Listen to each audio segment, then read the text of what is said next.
الحمد للہ علی عظیم منتی جعل النوم من آیات قدرتی والصلاة والسلام علی خیر بریتی وعلی آلہ وصحبہ والتابعین من صفوتی اما بعد۔ آج ہمارے درس کا موضوع ہے نیند کے احکام۔ وضو کے ٹوٹنے کا ایک سبب نیند بھی ہے۔ اس کے کچھ احکام ہیں جن کو میں آپ کے سامنے عرض کرتا ہوں۔ نمبر 1، گہری نیند سے وضو کرنا، گہری نیند سے اٹھ کر وضو کرنا واجب ہے، نیند چاہے مختصر ہو یا لمبی ہو۔ نبی کریم صلی اللہ علیہ وسلم نے فرمایا فمن نام فلیتوضأ، یعنی جو سو جائے اسے وضو کرنا چاہیے۔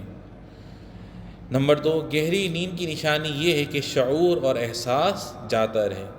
جب انسان اس طرح سو جائے کہ آس پاس کی آوازیں نہ سن سکے، یا اس کے ہاتھ سے موبائل یا تسبیح گر جائے، یا اس کے بیٹھنے کا انداز بدل جائے اور اس کو پتہ نہ چل سکے، تو اس کے لیے وضو کرنا واجب ہے۔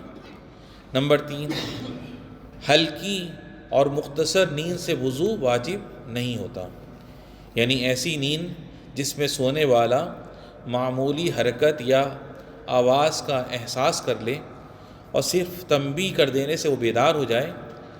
لیکن اگر نیند کا وقفہ لمبا ہو جائے تو وضو کر لینا مستحب ہے، کیونکہ حدیث میں صحابہ کرام کے بارے میں آیا ہے کانوا ینامون فی المسجد حتی تخفق رؤوسهم ثم یصلون ولا یتوضؤون، یعنی وہ مسجد میں بیٹھے بیٹھے سو جایا کرتے تھے یہاں تک کہ ان کے سر ادھر ادھر جھکنے لگتے تھے، پھر وہ نماز پڑھتے تھے اور وضو نہیں کرتے تھے۔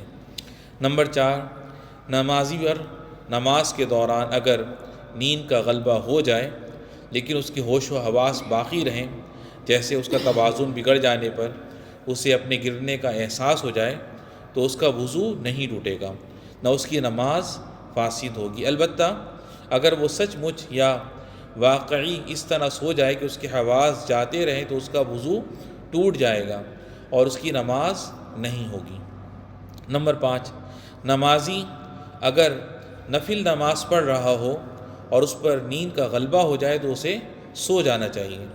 جب نیند کا اثر چلا جائے تو اسے نیند سے اٹھ کر نماز پڑھنا چاہیے، کیونکہ نبی کریم صلی اللہ علیہ وسلم نے ارشاد فرمایا اذا نعس احدکم فی الصلاة فلیرقد حتی یذهب عنہ النوم، یعنی جب تم میں سے کسی کو نماز میں نیند آنے لگے تو اسے سو جانا چاہیے یہاں تک کہ اس کی نیند چلی جائے۔